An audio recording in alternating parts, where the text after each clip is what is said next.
Hey everyone, it's Ben Hardy here, and in today's I'm going to be reviewing the Chevy Equinox EV, and we're going to find out if electric cars are dead. Before we get to this video, I want to give a huge shout out and thank you to the Large Miller Chevy here in Provo for giving me some time with this Equinox. I'll include a link to their website in the description down below so you can check out what they have. I'll also include a link to my car buying guide. Let's get into it.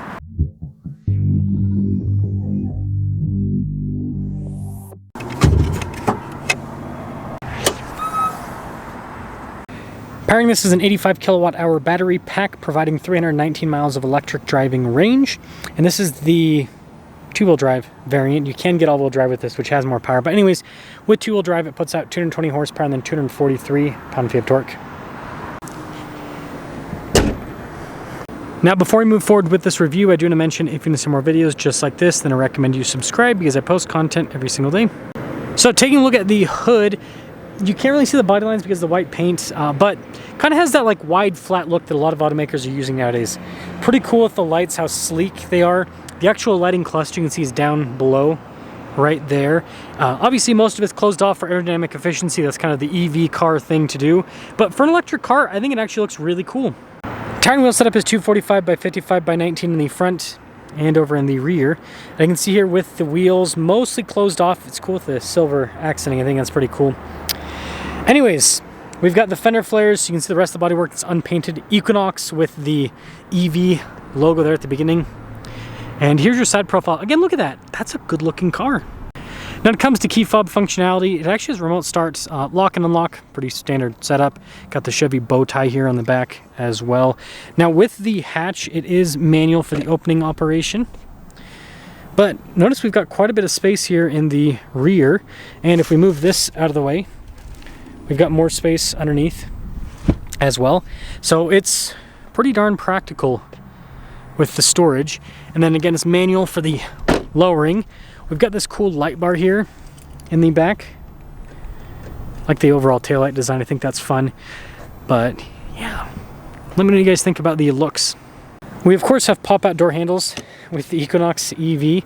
See the soft touch down below. Cloth seats with this package. Again, this is kind of like your entry level package. Getting in's easy. Got quite a bit of room here in the back. We've got vents here in the rear as well. And then the headroom is actually pretty solid. And then popping up front, you can see again more soft touch here down below. We've got all of our window controls here with our mirror adjustments. Just a quick look at the mirrors. They do have blind spot monitoring. And then here's the front seat. Nice blue stitching. It is manually adjustable. And you can see down below with your auto hold, your lane departure, parking brake, all of that in that area. Now this is one of the cars where as soon as you get in, it automatically turns everything on. A little bit more basic with the steering wheel material, but looks nice. Controls there for the center. We've got our cruise control and all of that. And then we've got a regen paddle on that side. Turn signal, windshield wiper stock. We have a column shifter here on the other side. And then digital in the center, which you can change what this shows. It's kind of a nice setup that they have here with the modern Chevys being a little bit more customizable. Now, just to back up camera in reverse, trajectory lines do turn with the steering wheel. And then as for the rest of the infotainment system, it's, well, quick to respond. As you can see with that menu, it, I think, is pretty straightforward with all the uses. And notice there is quite a bit of functionality built into the screen, like the lights, for example. And then also, you know, if you want one pedal drive on or off, you also have that kind of there. But at least they have shortcut buttons for it, which does help out. And then below this, we do have some physical controls here for the climate setup, so you don't have to do that all on the screen if you don't want. Got a bunch of storage underneath the center console area and then more up top. Got some USB ports and then some more storage here. And then within the center console, it's pretty good. You can take out that cubby, by the way, if you want. But yeah, nice trim here on the top. More soft touch here on the dash and then down below. We've got a rear view mirror here and then no center for anything like that. Now here's a window sticker. You can see 2025 Equinox EV LT. Total MSRP $35,640. So more affordable for an EV, that's for sure. Let's see how it performs. Well, let us, well, I guess visibility quickly. Yeah. Set up in the Equinox EV. Move this back a little bit. There we go.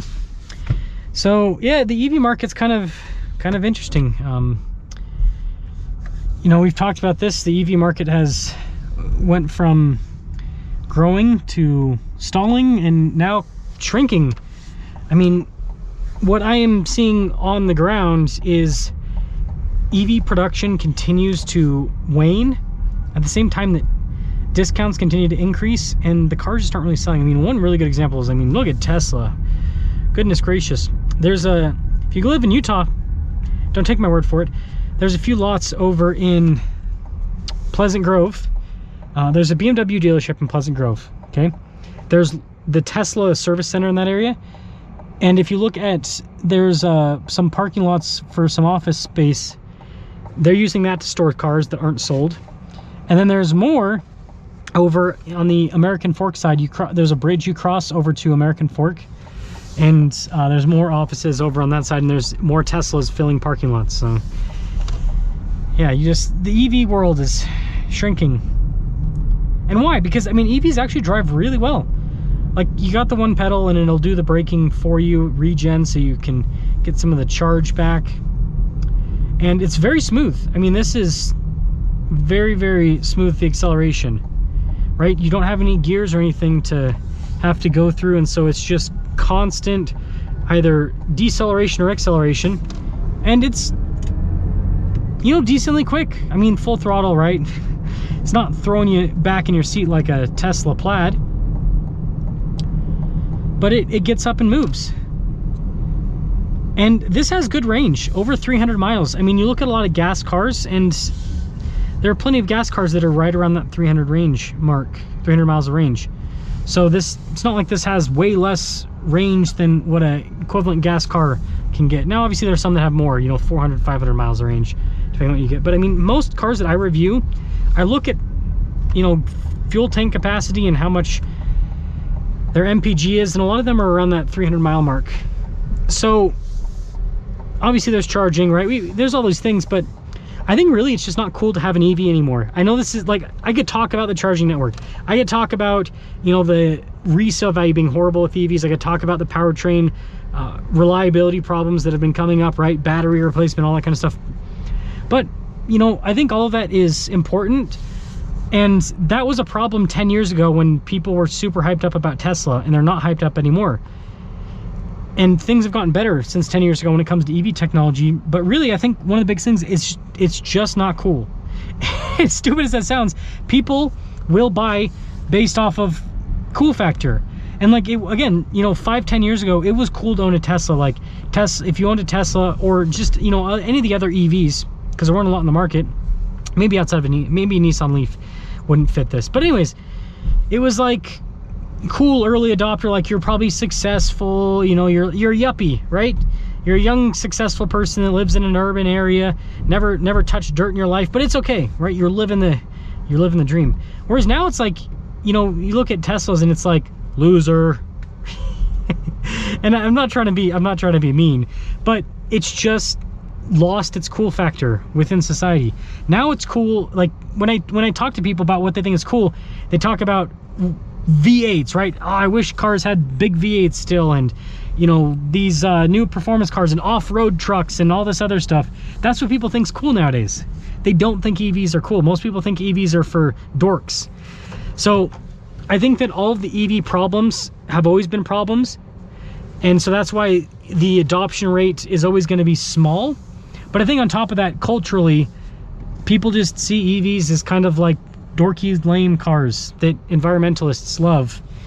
And so if people don't identify as that, and I'll say it nicer, if people don't identify as, I want to save the planet, then they don't really care, right? They're just like, and I'm not saying if you don't like EVs, you don't want to say, I mean, I'm getting myself in so much trouble in this review. And also, I'm horrible at parking. But hopefully that makes sense. I just think that EVs aren't perceived as cool anymore. And so they have issues, and they're not like, look at sports cars. Sports cars are so impractical. They're low to the ground. They get horrible gas mileage. They don't have a lot of fuel range. Like, they're worse, like any sports car's worse than an EV, but they're cool. So it's like people are willing to deal with the lack of practicality that a sports car has because they're cool and they're fun to drive. EVs are not cool, they're not really fun to drive anymore. Like, yeah, that's kind of my thought. So let me know what you guys think about the Equinox. I think in terms of EVs, this is one of the best in the market. It's affordable, it drives really well, it looks really cool, but it's an EV, right?